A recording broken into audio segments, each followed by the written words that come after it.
Tara't samahan nyo kami libutin ang Mystic Island o ang isla ng Siquijor. Papakita namin sa inyo ang mga lugar na aming pinuntahan at mga bagay na pwede nyo rin gawin. Dahil sobrang daming pwede gawin dito sa isla. Yan ang pumarty, mag-hike, at magmotor sa buong isla. Pumunta rin kami sa mga sikat at sa mga mahirap puntahan na dagat. July 1 nga pala ang aming flight going to Dumaguete. At 6:40 AM nandito namin sa may Dumaguete Airport. Nag-book lang kami ng Grab Trike 109 lang, tapos dun sa may Toda, sa may loob, 250. Roughly around 10 to 20 minutes lang yung biyahe ng Grab Trike namin papunta dito sa port ng So ito Dumaguete. yung namin 388, fast scrap na siya, tsaka mas maaga kasi 9:20, yung ibang sked doon 10 pa eh. Sabi ni Chief, diretso lang daw kami sa Terminal 1. Yan, let's go. May binayaran rin tayong 15 pesos na terminal Pwede fee. kayo mag-charge dito guys. Libre lang. Malupit pa dito. Only water. Yan may cold, may hot. Diba? Yung terminal fee nila dito, 15 pesos lang. Tapos yung iba dyan, 150 tapos. Ito nga pala yung in-avail namin, Starcraft. Ayan, 388. Fast scrap na rin daw to. Yun. 10:27 AM. Sakto nga lang na isang oras lang ang biyahe sa sinakyan naming Starcraft.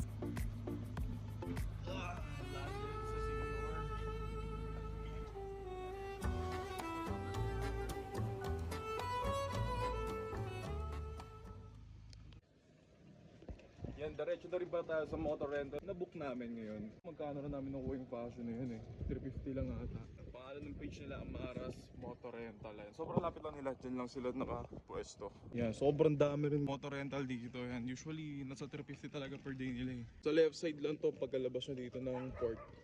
And guys, sa mga magbumotor dito guys, may checkpoint dito. Mga kamote dyan. Let's go. Malapit nga lang din sa port yung nabook naming accommodation. Kaya dumiretso na rin kami doon para ma-drop na agad namin mga gamit at para makalibot na rin sa isla. Oh, ito nga pala yung na-rent namin. Ref, my beautiful wife, may dispenser na rin, own kitchen. Ooh, diba? Nice. Tsaka ang bango niya guys ha. Mind you, cheap lang namin nakuha to. Yan, with aircon na rin. Guys, pumasok tayo sa Paliton Beach. Tapos pina 20 each, tapos 10 pesos lang pa yung parking. Yeah. Umikot lang pala kami saglit dito sa may Paliton Beach at nagpalipad ng drone. So hindi namin kinayang gutom namin. First meal namin to. Kaya yun, nag-Jollibee na lang kami para mabilisan lang. So guys, silipin natin tong Bugwas sa San Juan. Libre to, di ba? Yep. Pupunta rin pala kami sa mini Siargao ng Siquijor. Ipin nyo lang yung Tambisan Port. Nagpalipad rin ako saglit ng drone at grabe, ang ganda ng mga shots dito para talaga nasa Siargao.